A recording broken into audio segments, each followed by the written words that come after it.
Greetings, everyone. This is Rock and Roll Spot Convention with the Weekly Comic Book Roundup. We've made it through everything else. Now it's time to wrap things up with this week's Night Terrors tie-ins. Kicking things off, we've got Batman Night Terror. Night Terrors Batman number 2. Where we left off, Batman was facing his own nightmare. A nightmare wherein he ended up in Crime Alley on that fateful night and killed his parents.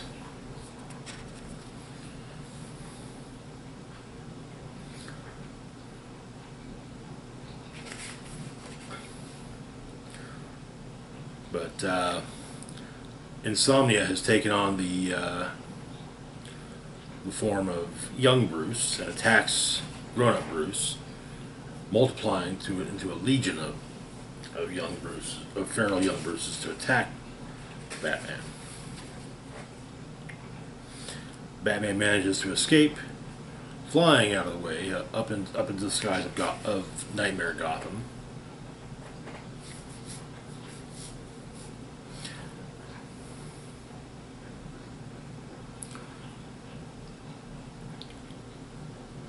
His mind catalogs his dreams, saying somewhere a glimpse into his complicated heart, while somewhere lies. But he needs a shock to his own system to shake Dead Man's control.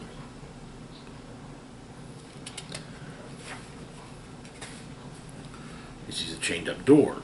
Insomnia once again appears, wondering, gee, why is this door all chained up? Could it be that's where John D. hid the Nightmare Stone?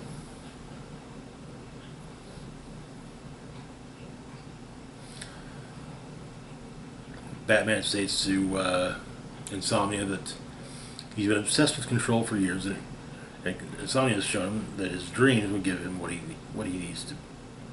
Batman needs to beat Insomnia.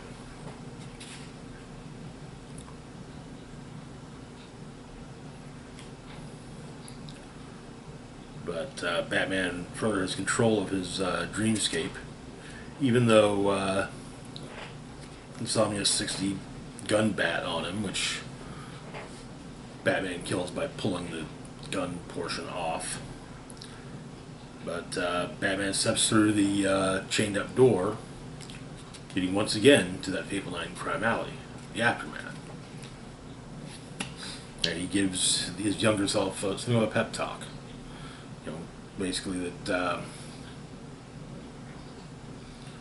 stating, in this moment, you think your mission is yours and yours alone. You're never alone. You'll make a life unlike you ever expected. For a long time, you will live in the shadows, isolated, hidden, and shielded away from anything but your mission. But others will find you in the dark. Friends you can't imagine. Some who can fly and shoot fire from their eyes. Some who can stop bullets with their bracelets, or so fast they can break the speed barrier. And children who will make you into a better man. His younger self says that sounds like a dream. Batman says it's more than that. It's your family. And he hugs his younger self. And everything, and he finally is able to regain control and wake up.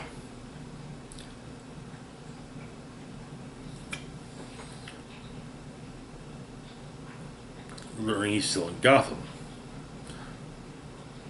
But he thinks he's still in a nightmare until Damian tells him that it's the real world, and they lost. We have a backup story focusing on Red Arrow and Black Canary.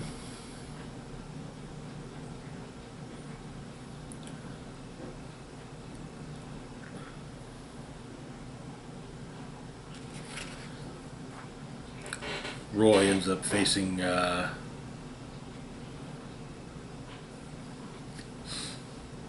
ghosts of his own past and being unable to hit them with an arrow. Dinah can't seem to speak.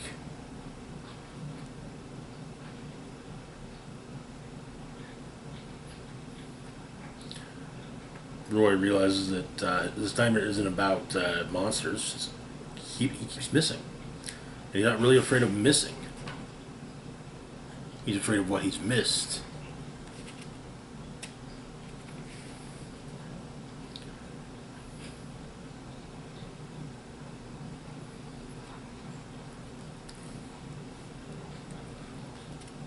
Dinah, meanwhile, explains that hers is afraid of is a fear of no one listening. And the two of them manage to wake up and note that whatever is going on isn't over. And that is where the issue ends. An interesting miniseries. I have to admit that I went into this event with some preconceptions that were quickly proven wrong, and I'm glad they were. But anyway, moving on though, we've got Night Terrors, the Joker, number 2. Joker's worst nightmare was accidentally killing Batman and not knowing what to do with his life. And so he started working at Wayne Enterprises, where he killed people a lot, but still got promoted higher and higher up in the company. So there's an explosion at a bank at night.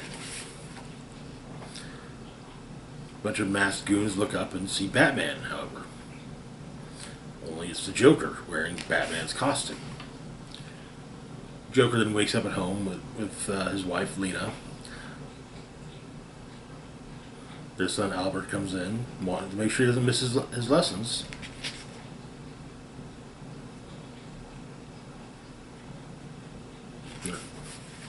At work, Mr. Freeze is applying for a job. Basically just figuring that the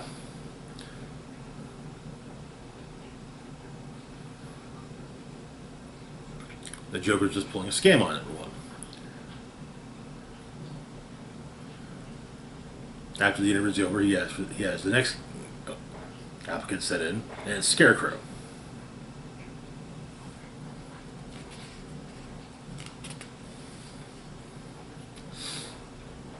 Joker once again goes out into the city dealing with Gaggy and his gang.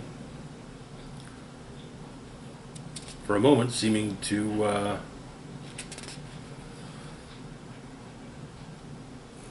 intend to turn Gaggy into Robin, but assumedly killing him with Gaggy's own bat.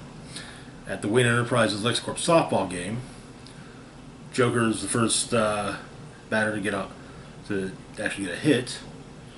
Lex is throwing strikes like no one's business, and the second baseman states that as good as since he was actually able to hit the ball, they ought to call him the Batman.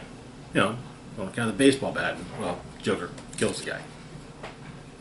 But Bruce Wayne invites Johann over to dinner. Insomnia appears as the Nightmare Bruce Wayne's butler, whose name constantly changes, and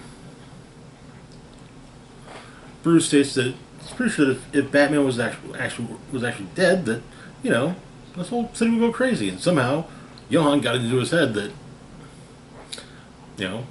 Batman's dead, and well, he's no longer the same person they hired. And though Johann states he's been told not to, not continue making his jokes need to take a step back until the lawsuits are no longer pending.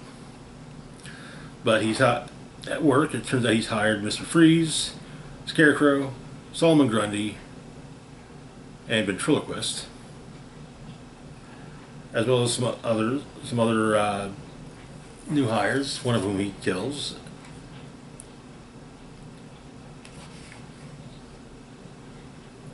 At home, Joker's son finds Batman's body in the closet.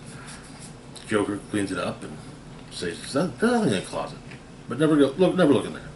So Batman decides he's going to have to prove that Batman isn't dead, or that he is. He tries to get Batman to come out, hiring a couple goons to fake a mugging. He shows up as Batman, taking on the goons, and then more show up. Some gas is released, and Joker wakes up, seemingly the events of Night Terrors are taking place during the events of Man Who Stopped Laughing. He wakes up, Ventriloquist is still sleeping, though Grundy's awake, and Joker decides he's going to lay back down. And that is where the series ends. I do find it interesting that Joker's greatest nightmare would be no Batman. Not surprising, but interesting. Moving on, though, to our next book, we've got Night Terror's Poison Ivy, number 2. Ivy's nightmare was living in suburbia. Living with Harley in suburbia. But she said that, if this is what makes Harley happy, well, she'll learn to love it too. Batman and Catwoman are their neighbors. Living in the neighborhood also are Riddler, Batgirl, Nightwing, and Penguin. But however, Jennifer from HR has also ended up in Ivy's nightmare. So we begin. Ivy's putting forth the effort. She's happy. Her and Harley appear to be just enjoying life. They go outside to touch the plants, but Harley discovers a dandelion growing, and Harley gets a weed killer to take care of it, but Ivy stops her and basically, knowing that Harley wouldn't kill the weed, Harley would talk to it, try to become friends with it. And so Ivy decides she's getting out. But Batman and Catwoman show up to make it pointedly clear that she can't, spraying her with herbicides. Janet, meanwhile, who at the end of last issue was seemingly taken prisoner by the other neighbors, finds herself in Penguin's basement, digs through the basement wall. It's dirt. It's all dirt. Manages to escape the house, taking a guess as to which one is Ivy and Harley, and manages to save Ivy. Ivy goes after her neighbors, yanking off Batman's mask, revealing Batman to be none other than Ivy.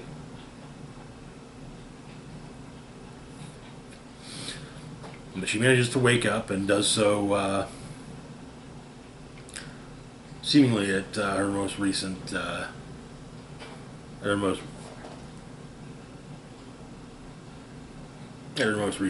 current job.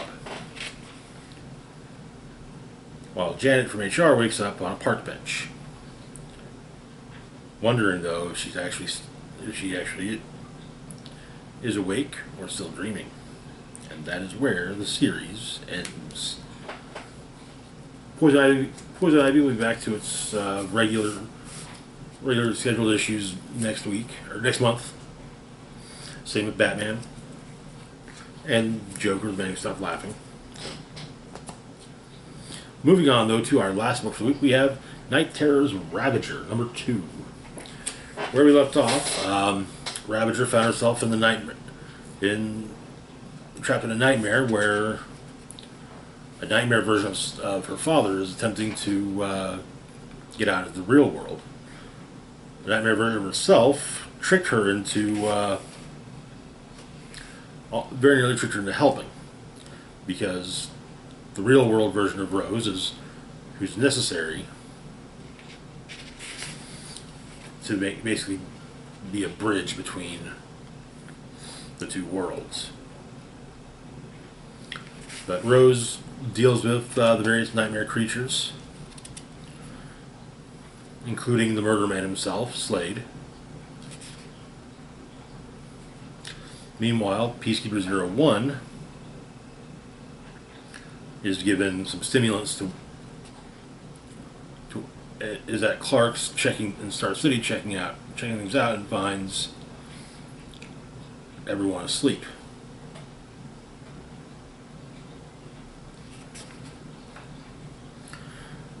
Rose manages to defeat the murder man.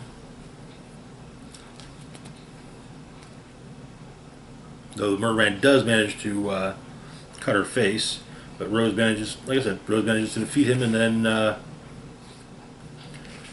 seemingly also gives her nightmare self a pep talk to be better.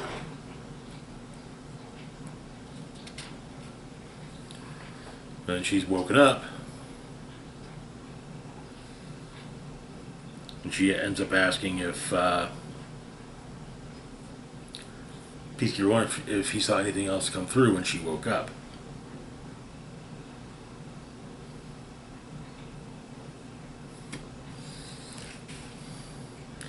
But there's a small puddle of blood that seems to be moving of its own volition on the bar.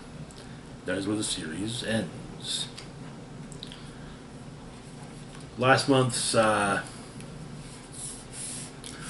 Legends also provided an additional tie-in for Stormwatch, so presumably this month will presumably continue that. Anyway, that's going to do it for now. As always, feel free to like, share, and subscribe. Huge shout out to Patreon patron Xander Lee. Thank you so much for your support. Links to my Facebook, Twitter, Mastodon, Patreon, and PayPal can be found in the description box down below. This is Rock and Roll Spock signing off saying, live long and rock hard.